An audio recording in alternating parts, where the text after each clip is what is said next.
When one decides to sell some of their stocks or units in an equity mutual fund, they always have a reason for it.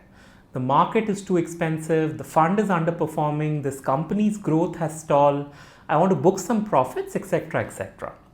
But when we spoke to many investors, what surprised us is that a majority of them would often make up their mind to sell and then come up with a reason on why they should be selling. So in this video, we shall present a framework based on certain questions that you can ask yourself before selling any of your equity investments. The idea here is not to stop you from selling or redeeming, but it's more to force you to think rationally and logically before you head for the exit. With that being said, let's begin. If your investment is tied to a critical financial goal that is falling due soon, then you don't have to think twice about selling some of your equity. After all, you need the money, it's your money, and it's your right to access it as and when you need it. These goals we are talking about can be as diverse as purchasing a car, funding your child's education, putting forth capital for a new business, etc. Now, the reason it is important to start with this as your first question is because a majority of people, and by majority I mean like 95% of the investors, end up selling their equity investment when they don't need the money, and after selling it, they often wonder what to do with that money. On the other hand, if you don't need the money, then you need to get a little more clarity on your thought process by asking yourself some of the other questions that we have in this video. As an investor looking to offload units in an equity fund or some of your stocks, you have to ask yourself this question: why now? In other words, what makes today different from yesterday? When thinking from this perspective, what you are trying to do is to determine if your decision to sell is on account of logic or is it on account of emotion. Now, more often than not, the selling activity is driven by emotions, and the catalyst to that is the constant noise that is always playing around us. Daily market updates, interest rates, liquidity, FII activity, IPOs, oil prices, the vaccination count, some ship that is blocking the Suez Canal, and other global and domestic events. While some of it may be justified and might require your attention, the point is to not allow the noise to occupy a disproportionate share of your mind space. So before you sell or consider selling, always write down your most compelling reasons. Things like, is competition eating into the market share? Has the company lost a growth driver? Is there too much debt in the company? Are the returns on capital employed dipping consistently? Have dividends been curtailed, and other qualitative and quantitative factors? And once you have this picture, this storyline, you would be in a better position to conclude what the future is likely to hold for this stock or the stock market in general. Net, have a clear premise on why you want to sell.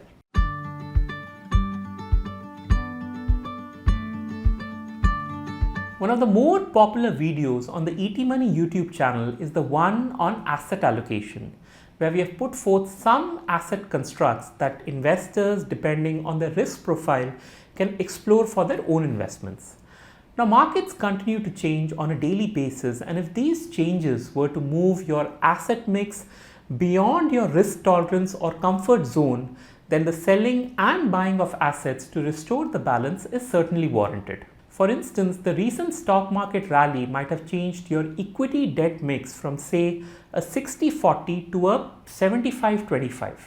Now, that's a visible shakeup in your asset allocation, and you will be justified in selling some of your equities and purchasing debt so as to get back to the 60-40 ratio.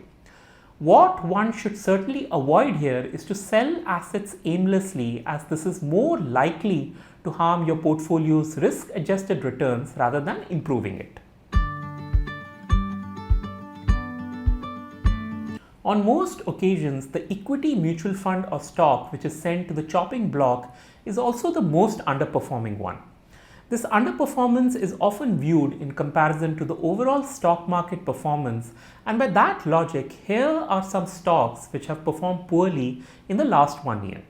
This list includes companies like Biocon, Hindustan Unilever, Kotak Mahindra Bank, Britannia, TCS, Reliance, HDFC, and a few more recognizable large cap companies. But having said this, what we also know about these companies is that in spite of their recent and lukewarm stock performance, these companies have held a fantastic track record in delivering shareholder returns for many years and are better poised to bounce back than many other companies who might be showcasing superior returns. The point here is that equity investing has always been synonymous with long-term investing, and one should not sell the goose that lays golden eggs just because she has also delivered a couple of silver eggs along the way. But having said this, there is no harm in offloading the chronic underperformers, that is, companies which have struggled in the past and more importantly are likely to struggle in the future on account of higher competition, negative earnings, deteriorating cash flows, change in consumer preferences, poor execution, etc. The same pattern is often seen with equity funds as well, and since it's a bit more difficult to evaluate mutual funds as compared to stocks, it is strongly recommended for all investors to use the ETMONEY fund report card for this purpose, which looks at every mutual fund scheme in terms of its performance quality, downside protection, and the consistency of returns. This report card is available on the ETMONEY app and the ETMONEY website and serves as a wonderful tool for everyday mutual fund investors to take their buying and selling decisions. Who is on the other side? Now that's a question that not many think about. What I mean is, when we sell a stock, we have all the reasons for selling it, but we never think, why would anyone else want to buy it? And that's a very important question, because if you are selling and someone else is buying, then that someone would have a very compelling and a contrarian argument to what you are saying.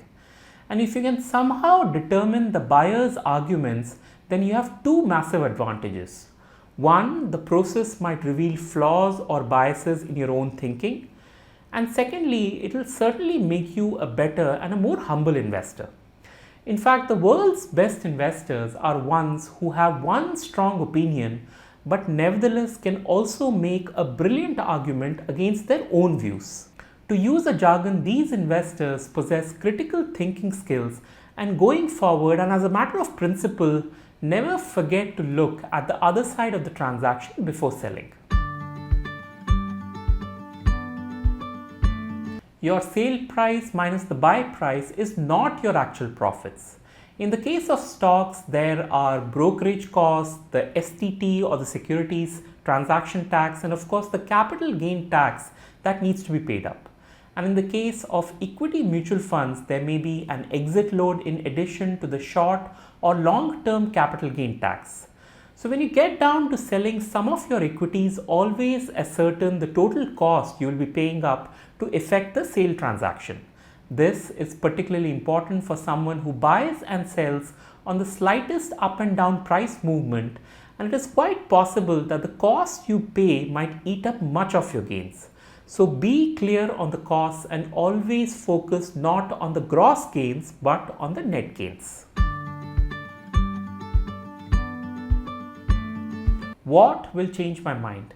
It's a question very few investors think about, but come to think of it, your own answers to this simple question can be pretty revealing. In other words, what we are trying to answer here is, if you are going to sell now, what would make you a buyer in the future, and how would you decide on when is the right time to buy again? These are powerful questions because it goes to the heart of determining your true reasons, your motivation to sell. For instance, small caps have had a great run in the last 1 year, and at the time of recording this video, the Nifty Small Cap 250 index is up by 113%. Now say you have decided to sell units in a couple of small cap funds, obviously citing that the small cap market is expensive. That's your research and that's absolutely fine. But when doing that, what will really work in your favor is to understand in what situations would you want to buy more small cap funds in the near future. And the buying scenarios can be many. For example, you might buy if the small cap index goes down by 40% from the current level. You might buy if the small cap earnings, the EPS goes up by 15%, or perhaps if the large cap index becomes too expensive, say 10% from the current levels. What I mean is there are many such scenarios, and by writing them down, you would get a better grip on how much of the selling is emotion, how much is research, and if there is any different motivation. And with this, we conclude our 7 questions that one needs to ask before selling a stock or equity mutual fund. Remember, our focus as investors is not on selling or buying, but it is on attaining our investing goals, and the smartest way of doing that is by asking the right questions.